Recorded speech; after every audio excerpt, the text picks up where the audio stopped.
ملا یعقوب د اختر له پای وروسته به پاکستان ته سخت ځواب ورکړل شي. د افغانستان د دفاع وزارت سرپرست ملا یعقوب ویلي چې د اختر له پای ته رسېدو وروسته به د پاکستان د کړنو پر وړاندې سخت غبرګون وښودل شي. دا څرګندونې په داسې حال کې کیږي چې دواړو هیوادونو ترمنځ اړیکې لا هم ترینګلې دي. د حقیقت چینل درنو کتونکو سلام، ستړي مشئ، وخت مو په خیر.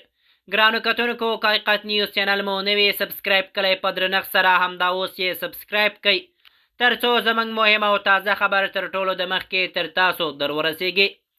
د افغانستان د دفاع وزارت سرپرست ملا یعقوب په خپلو وروستیو څرګندونو کې ویلي چې د اختر له پای ته رسېدو وروسته به د پاکستان پر وړاندې سخت ځواب ورکړل شي. نوموړي ټینګار کړی چې د افغانستان پر حاکمیت او ملي ګټو هر ډول فشار به بې ځوابه پاتې نشي. په خپره شویو څرګندونو کې ویل شوي اختر پای ته ورسېد. اوس وخت دی چې د پاکستان د کړنو پر وړاندې واضح او قوي دریځ ونیول شي. تر اوسه د دغه څرګندونو په اړه رسمي جزئیات نه دي خپاره شوي، خو سیاسي شنونکي وایي چې دا ډول دریځونه د سیمې د حساس وضعیت څرګندونه کوي.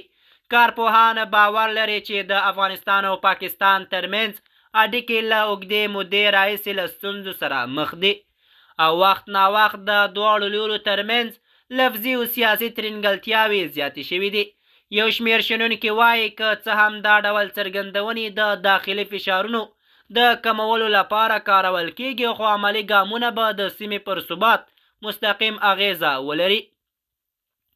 بلخوا ځینې خلک د دې دریځ ملاتړ کوي، وایي چې افغانستان باید د خپلې خاورې خپلواکۍ د ساتنې لپاره قوي دریځ ولري. خو نور بیا ټینګار کوي چې هر ډول شخړې باید د خبرو اترو او ډیپلوماسۍ له لارې حل شي. په همدې حال کې نړیوالې ټولنې هم د سیمې وضعیت له نږدې څاري او تل یې د تاوتریخوالي کمولو اصولو د خبرو ملاتړ کړی دی. ګرانو کتونکو، دا و د ملا یعقوب د وروستیو څرګندونو راپور. تر بیا مو په الله سپارم.